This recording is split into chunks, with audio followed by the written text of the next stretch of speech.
138వ May Day సందర్భంగా మన భారతదేశంలో కార్మిక వర్గం మీద చాలా బాధ్యత ఉన్నది. మన దేశంలో తొలి ట్రేడ్ యూనియన్ 1920 అక్టోబర్ 31 తేదీన ఏఐటీసీ ఏర్పడింది. ఆనాటి నుండి 104 సంవత్సరాల కాలంలో బ్రిటిష్ ఇండియా 1947 వరకు బ్రిటిష్ ఇండియా కాలంలో 1947 స్వతంత్ర అనంతరం అనేక కార్మిక సంక్షేమ హక్కులు చట్టాలన్నీ కూడా సాధించుకోవడం జరిగింది. కనీస వేతనాల చట్టం, వేతనాల చెల్లింపు చట్టం, bonus act, trade union act, industrial relation act, ఇట్లాగా అనేక కార్మికుల హక్కులకు సంబంధించి సంఘాలు ఏర్పాటు చేసుకోవడానికి సంబంధించి అలాంటి 44 చట్టాలను మనం సాధించుకోవడం జరిగింది. అవన్నీ కూడా ఎవరో దాయాదాక్షిణ్యాలతోని కాదు, అది పోరాటాలు త్యాగాలతోనే ఇవన్నీ సాధించుకోవడం జరిగింది. దురదృష్టం ఏమంటే 2014 సంవత్సరంలో కేంద్రంలో నరేంద్ర మోడీ ప్రభుత్వం వచ్చిన తర్వాత కార్మికులు సాధించుకున్న హక్కులు చట్టాల మీద వరుసగా దాడులు చేస్తూ ఉన్నారు. ఇది కార్మిక హక్కుల్ని హరించేదానికోసం ఈ దేశంలో ఉన్న పెట్టుబడిదారులకి, కార్పొరేట్ సంస్థలకి కార్మికుల్ని కట్టుబానిసలుగా చేసే విధంగా ఇవాళ ట్రేడ్ యూనియన్ చట్టాల్లో మార్పులు తీసుకొచ్చారు. దానికి 4 లేబర్ కోడ్లు అని చెప్పేసి పేరు పెట్టి దేశం అంతా కరోనా విపత్తులో ఏమి చేయాలో పాల్గొని స్థితిలో ఉన్న దశలో వీధుల్లోకి రాలేని స్థితిలో నరేంద్ర మోడీ సర్కారు ఈ లేబర్ కోడ్లు అనేది తీసుకొచ్చి 29 కార్మిక చట్టాలని 4 కోడ్లుగా తీసుకొచ్చాడు. ఈ 4 కోడ్లో పెట్టిన 29 చట్టాలు కోడ్లు వచ్చిన వెంటనే రద్దవుతాయి. ఒకటి వేతనాల కోడ్, రెండవది ఇండస్ట్రియల్ రిలేషన్ కోడ్, మూడవది సోషల్ సెక్యూరిటీ కోడ్, నాలుగవది ఆక్యుపేషనల్ సెక్యూరిటీ కోడ్. ఈ 4 కోడ్స్గా తీసుకొచ్చి ఈ 4 కోడ్లో 29 చట్టాలని పెట్టాడు. అంటే ఆ 29 చట్టాలు ఈ కోడ్లు తీసుకురావడం వల్ల రద్దవుతున్నాయి. దీనివల్ల ఇవాళ జరిగేది ఏంటంటే ఈ 100 సంవత్సరాల కాలంలో పోరాడి సాధించుకున్న సంఘం పెట్టుకునే హక్కు ఇవాళ నిర్వీర్యం అవుతూ ఉంది. సమ్మె హక్కు మీద దాడి జరుగుతూ ఉంది. వేతనాలు నిర్ణయించే హక్కు మీద, వేతనాల పోరాటాల మీద దాడి జరుగుతూ ఉంది. కాంట్రాక్ట్ కార్మికుల సమస్యల మీద దాడి జరుగుతూ ఉంది. ఆ విధంగా ఏంటంటే సమస్త కార్మిక వర్గం మీద ఈరోజు దాడి జరుగుతూ ఉంది. అంతేకాదు ఈ ప్రభుత్వం ప్రైవేటీకరణ అనేది తీసుకొచ్చి ఇవాళ వరకు భారతదేశంలో నెహ్రూ గారి ప్రభుత్వం స్వతంత్రం వచ్చిన తర్వాత మన దేశం మిశ్రమ ఆర్థిక వ్యవస్థ వైపు నడిపించారు. అటు పెట్టుబడిదారీ విధానం, ప్రైవేటు రంగ పరిశ్రమలు, ఇటు సోషలిస్ట్ విధానంలో ఉన్నటువంటి సోవియట్ యూనియన్ లాంటి దగ్గర ఉన్నటువంటి పద్ధతుల్లో అయితే మార్గాన్ని అనుసరించి ప్రభుత్వ రంగం కూడా ఏర్పాటు చేసి మిశ్రమ ఆర్థిక వ్యవస్థగా చేయటం వల్ల ఈ స్వతంత్రం వచ్చిన ఈ 70 సంవత్సరాల కాలంలో నరేంద్ర మోడీ రాకముందే 325 ప్రభుత్వ రంగ పరిశ్రమల్ని ఏర్పాటు చేయడం జరిగింది. మౌలిక రంగం మొత్తం ఈరోజు ఉక్కు, బొగ్గు, ఎలక్ట్రిసిటీ ఇట్లాంటి మౌలిక రంగం అంతా ప్రభుత్వ ఆధీనంలో ఉంది. రక్షణ రంగం, సమాచార రంగం అంతా కూడా ప్రభుత్వ ఆధీనంలో ఉంది. ఉండటం వల్ల ఈ దేశం స్వావలంబన వచ్చింది. బ్యాంకులు జాతీయకరణ చేశారు. ఆర్థిక వ్యవస్థ కూడా ప్రభుత్వం చేతుల్లో ఉండటం వల్ల దేశం ఒక స్వావలంబన స్థితిలో అభివృద్ధి చెందుతూ ఉంది. అలాగే కార్మికులు కూడా 8 గంటల పని అనేది 1948లో ఒక చట్టం తీసుకొచ్చి కార్మికులు కూడా 8 గంటల పని వచ్చింది. కార్మికులకు ప్రావిడెంట్ ఫండ్, బోనస్, అలాగే భవిష్య నిధి, ఈఎస్ఐ ఇలాంటి చట్టాలన్నీ వచ్చి కార్మిక వర్గం కొన్ని సంక్షేమ రంగం ఇవి అసంఘటిత రంగంలో ఇంప్లిమెంట్ కాకపోయినా సంఘటిత రంగంలో పూర్తిగా అమలు జరుగుతూ ఉంది. ప్రభుత్వ రంగం ఉండటం వల్ల సామాజిక భద్రత కూడా ఉంది, రిజర్వేషన్లు అమలు జరుగుతూ ఉంది. కానీ ఈ ప్రభుత్వం నరేంద్ర మోడీ ప్రభుత్వం వచ్చిన తర్వాత 91లో ప్రారంభమై నెమ్మదిగా అమలవుతున్నటువంటి నూతన ఆర్థిక విధానాలని 2014 నుంచి నరేంద్ర మోడీ శరవేగంగా ఉరుకులు పరుగుల మీద అమలు చేయటం మొదలుపెట్టాడు. ఆ రకంగా అమలు చేయటం అంటే ప్రభుత్వ రంగ పరిశ్రమల్లో వాటాలు కారు చౌకగా ప్రైవేట్ పెట్టుబడిదారులకి అమ్మటం, ప్రభుత్వ రంగాన్ని ప్రైవేట్ పెట్టుబడిదారుల చేతుల్లో ఉంచటం, ప్రభుత్వ ఆదాయంలో నుండి రైళ్లు, రహదారులు, విద్యుత్ శక్తి ఇవన్నీ కూడా ప్రైవేట్ వాళ్ళకి అమ్మేసి ప్రభుత్వం పని వ్యాపారం కాదు, మేము వ్యాపారం చేయము అనే పద్ధతుల్లో ఈ అన్ని రంగాల నుంచి తప్పుకుంటున్నాడు. అదే కాదు, విశాఖ ఉక్కు ఫ్యాక్టరీని కూడా ప్రైవేటీకరణ చేసేటప్పుడు ఒక మాట చెప్పాడు, మేము ప్రైవేటీకరణ చేస్తున్నాం, ప్రభుత్వ రంగం ప్రైవేటీకరణ అయిన తర్వాత అక్కడ రిజర్వేషన్ అమలు జరగదు అని సామాజిక న్యాయం మీద, కార్మిక హక్కుల మీద నరేంద్ర మోడీ ప్రభుత్వం దాడులు చేస్తూ ఉంది. దాంతోపాటు ఇంతకుముందు చెప్పినట్లు 4 లేబర్ కోడ్లు తీసుకొచ్చాడు. ఈ 4 లేబర్ కోడ్లలో వల్ల ఈ దేశంలో కార్మిక వర్గం పెట్టుబడిదారులకి బానిసలుగా తయారు చేసేదానికి ఉన్నది. దానివల్ల కార్మికులు తీవ్రంగా నష్టపోతారు.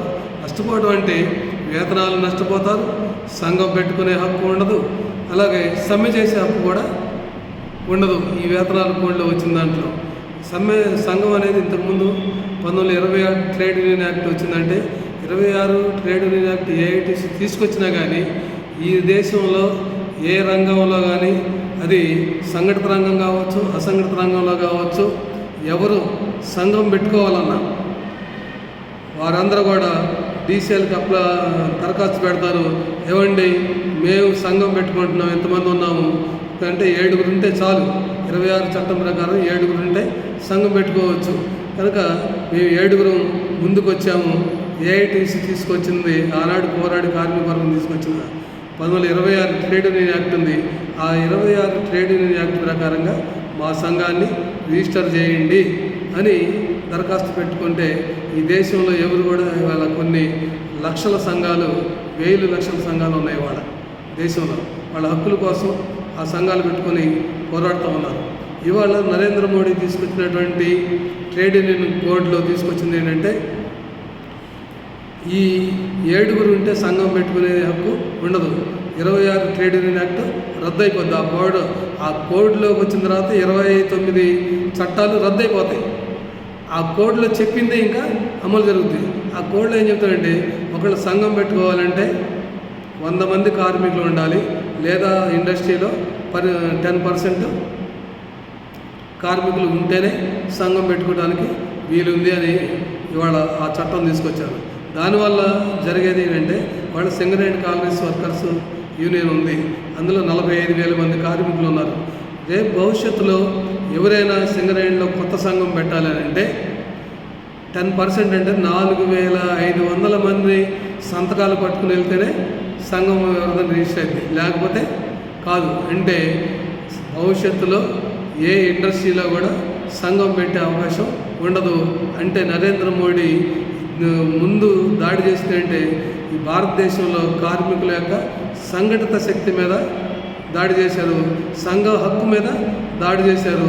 దానివల్ల సంఘాలు అనేవి ఉండవు, భవిష్యత్తులో ఉన్న సంఘాలే ఉంటాయి. ఇవి కూడా ఏంటంటే సాంకేతిక కారణాలతోనే, దాంట్లో అచ్చుతప్పులు ఉన్నాయి, సమాధానాలు సరిగ్గా రాయలేదు అనే పేరుతోని ఇప్పుడున్న సంఘాలను కూడా యాన్యువల్ రిటర్న్ సమయంలో అధికారులు వాళ్ళు ఏ సంఘాన్ని రద్దు చేయాలనుకుంటే ఆ సంఘం మీద రికార్డులో తప్పులు చూపించి ఆ సంఘాలను రద్దు చేసేదానికి ఈ లేబర్ కోడ్లో పెట్టుకున్నారు. అంటే ట్రేడ్ యూనియన్స్ అనేవి నోరు తెరవడానికి హక్కుల కోసం వీలు లేకుండా ఈ సంఘ హక్కు మీద ఈరోజు దాడి చేస్తూ ఉంది. దీన్ని కార్మిక వర్గం తీవ్రంగా వ్యతిరేకిస్తూ ఉంది. ఆ కోడ్ రద్దు చేయాలని మేము డిమాండ్ చేస్తున్నాం. అంతేకాదు సమ్మె హక్కు మీద కూడా దాడి చేస్తున్నాం. సంఘ హక్కు మీద, సమ్మె హక్కు మీద దాడి చేస్తున్నాం. సమ్మె చేయాలని అంటే 14 రోజుల ముందు నోటీస్ ఇచ్చి సమ్మె చేయడానికి వాళ్ళ అవకాశం ఉంది ఇప్పుడున్న చట్టాల ప్రకారంగా. కానీ కొత్తగా తీసుకొచ్చి లేబర్ కోడ్ వల్ల సమ్మె చేయాలంటే 60 రోజుల ముందు సమ్మె నోటీసు యజమానికి ఇవ్వాలి. 60 రోజుల ముందు సమ్మె నోటీస్ ఇచ్చిన తర్వాత సమ్మెకి వెళ్ళడానికి 1 రోజు ముందు కానీ 2 రోజుల ముందు కానీ యజమాని చర్చలకు పిలిచిందనుకోండి, చర్చలకు పిలిస్తే సంప్రదింపుల్లోకి వచ్చిన తర్వాత ఆ సంప్రదింపులు పూర్తయ్యేంత వరకు సమ్మె చేయడానికి వీల్లేదు. అప్పుడు యజమాని ఏం చెప్తాడంటే, ఇప్పుడు నేను చర్చలు చేస్తున్నారు కానీ చర్చలు ఆమోదించడు. చర్చలు వాయిదా వేస్తూ వస్తాడు. ఆయన ఎంతకాలం వాయిదా వేస్తాడో అంతకాలం సమ్మె చేయడానికి వీల్లేదు. ఇప్పుడు గతంలో ఉన్న చట్టం అట్లా కాదు. అంటే కొత్త చట్టం ప్రకారంగా సమ్మెలు అనేవి ఇక భవిష్యత్తులో ఉండవు. సమ్మెలు అనేవి యజమానుల చేతుల్లో ఉంటాయి, కార్మికుల చేతుల్లో ఉండదు. ఆ రకంగా సమ్మె హక్కు మీద దాడి జరుగుతూ ఉంది.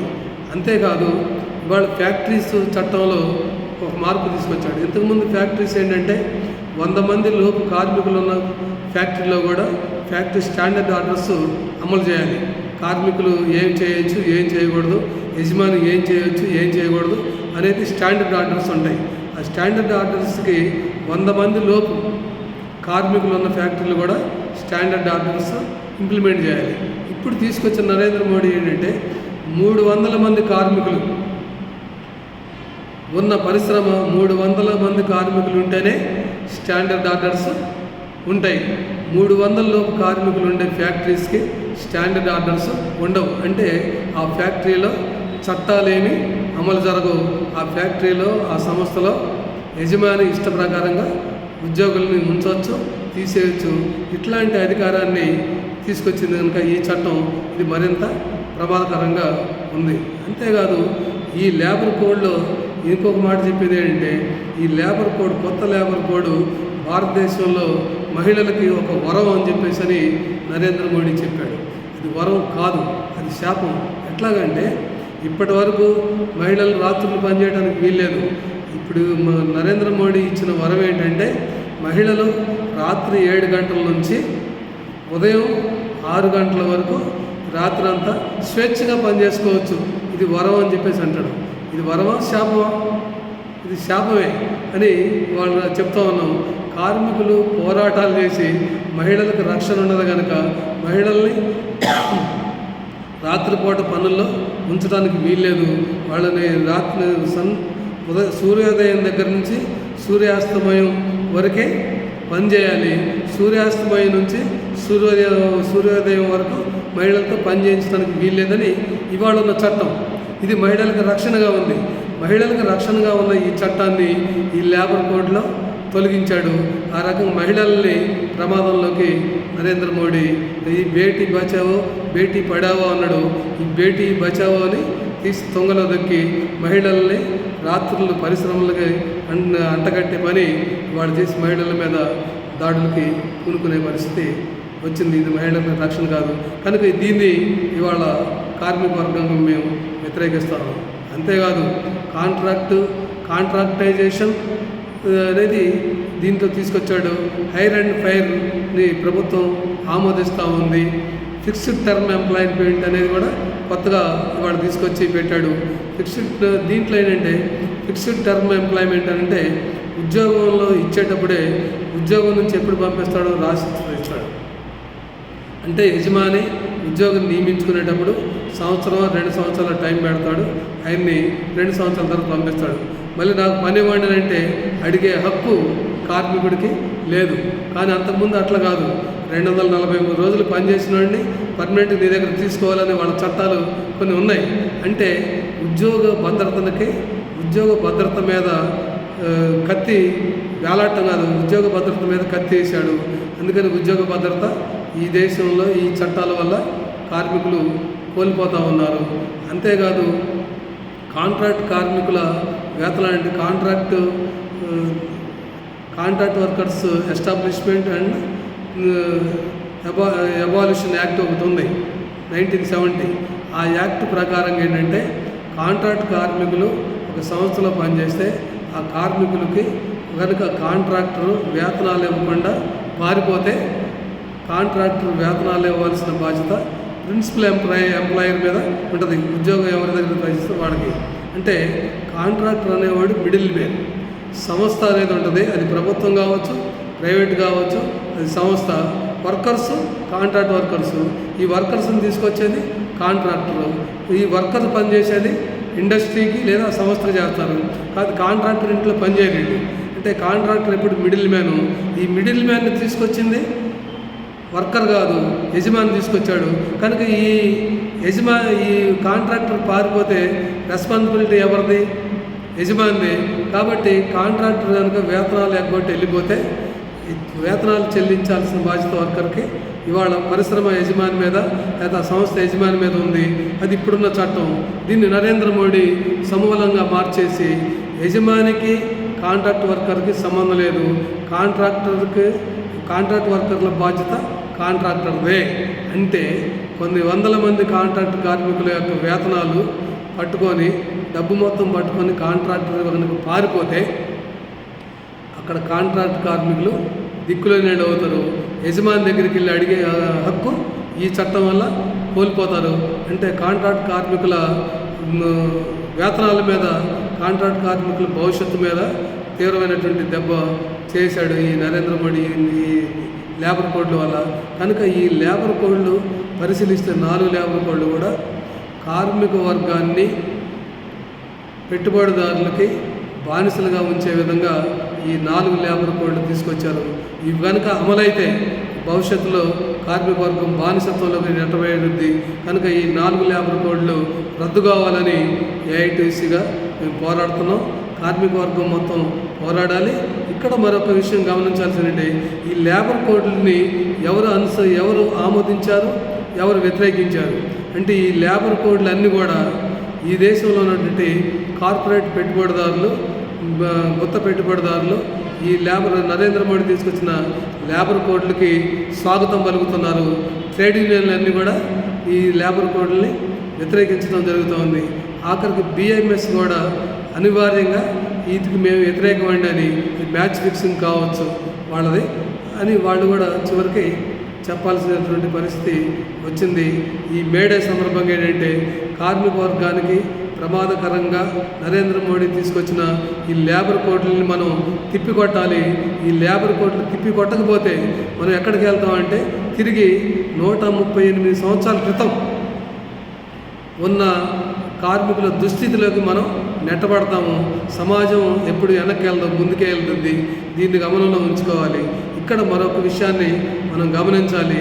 బ్రిటిష్ ఇండియాలో మన స్వతంత్రం రాకపోవడం ఏదైతే ఉందో కార్మికుల యొక్క ఆందోళన చేస్తామంటే 1929లో బ్రిటిష్ గవర్నమెంట్ రాయల్ కమిషన్ అని ఒక కమిషన్ వేసింది. ఆ రాయల్ కమిషను ఏం తీర్పిచ్చిందంటే కార్మికులు తీవ్ర అసమ్మతిలో ఉన్నారు, కార్మికులు ఒత్తిడికి గురవుతున్నారు, వాళ్ళ వేతనాలు సరిగ్గా నిర్ణయం చేయాలి, వాళ్ళ పని గంటలు 10 గంటలే పని ఉండాలి, అంతకంటే ఎక్కువ పని చేయించొద్దు, మధ్యాహ్నం 1 గంట విశ్రాంతి ఉండాలి అని ఇలాంటివి చెప్పారు. 9 నుంచి 15 ఏళ్ల మధ్య వాళ్ళనే పనిలోకి తీసుకోవాలి. 9 సంవత్సరాల కంటే చిన్నవాళ్ళని పిల్లల్ని పనిలోకి తీసుకోవడానికి వీల్లేదు.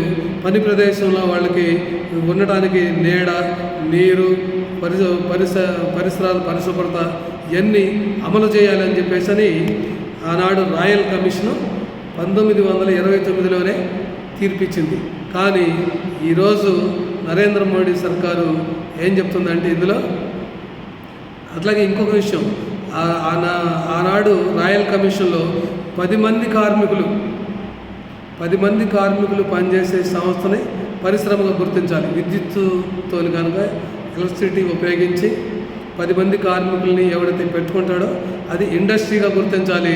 దానికి ఇండస్ట్రియల్ రూల్స్ ఇంప్లిమెంట్ చేయాలని చెప్పేసి ఆనాడు రాయల్ కమిషను నివేదిక ఇచ్చింది. అవి చట్టాలైనవి. మరి ఈరోజు జరుగుతున్నది చూస్తే 10 గంటల పనికి 1929లో బ్రిటిష్ గవర్నమెంట్ చట్టం చేస్తే తర్వాత 1948లో 8 గంటల పనికి మన భారత ప్రభుత్వం చట్టం చేస్తే ఇవాళ నరేంద్ర మోడీ ప్రభుత్వం ఏంటంటే లేబర్ కోడ్లో రోజు 12 గంటల పని చేయడానికి చట్టం తీసుకొచ్చాడు. అంటే వెనక్కెళ్తున్నావా ముందుకెళ్తున్నావా? 138 సంవత్సరాల క్రితం మేడే కోసం జరిగిన పోరాటంలో అనేక మంది అమరులైంది దేనికి వ్యతిరేకంగా? 12 గంటల పనికి వ్యతిరేకంగా. 8 గంటల పని కావాలని సాధించుకొని 130 ఏళ్ళు దాటింది. ఇవాళ మళ్ళీ ఏం చెప్తానంటే నరేంద్ర మోడీ కార్మికుల యొక్క చరిత్రని వెనక్కి తీసుకెళ్తాడు. 8 గంటల పనిని 12 గంటలు చేయాలని చెప్తా ఉన్నాడు. అట్లాగే 10 మంది కార్మికులు పనిచేసే ఇండస్ట్రియల్ రూల్స్ని తీసుకొచ్చి 300 మందికి పెట్టాడు. అంటే ఏమన్నమాట? ఇప్పటికి 1929 అని అంటే ఎన్ని 90 సంవత్సరాల నాడు, దగ్గర 90 సంవత్సరాల క్రితం 10 మంది కార్మికులు పనిచేసేదాన్ని పరిశ్రమ కింద ట్రీట్ చేసి చట్టాలు అమలు చేస్తూ ఉంటే 90 ఏళ్ళ తర్వాత వాళ్ళు వచ్చి 300 మంది కార్మికులు అంటే ఇవాళ సైన్స్ పెరిగింది, టెక్నాలజీ పెరిగింది, 100 మంది చేసే పని ఒక మనిషితో చేపిస్తున్నారు. ఇలాంటి సమయంలో నువ్వు 300 మందికి ఈ స్టాండర్డ్ ఆర్డర్స్ మార్చేదని అంటే ఏమనుకోవాలి? ఈ ప్రభుత్వం ఎంత దుర్మార్గంగా ఉందని, దౌర్జన్యం చేస్తుందని భావించాలి. ఈ రకంగా అంటే ఈ లేబర్ కోడ్స్ మొత్తం కార్మిక వర్గానికి వ్యతిరేకంగా ఉన్నాయి. కార్మిక వర్గం వ్యతిరేకిస్తుంది, పెట్టుబడిదారులు ఆహ్వానిస్తున్నారు.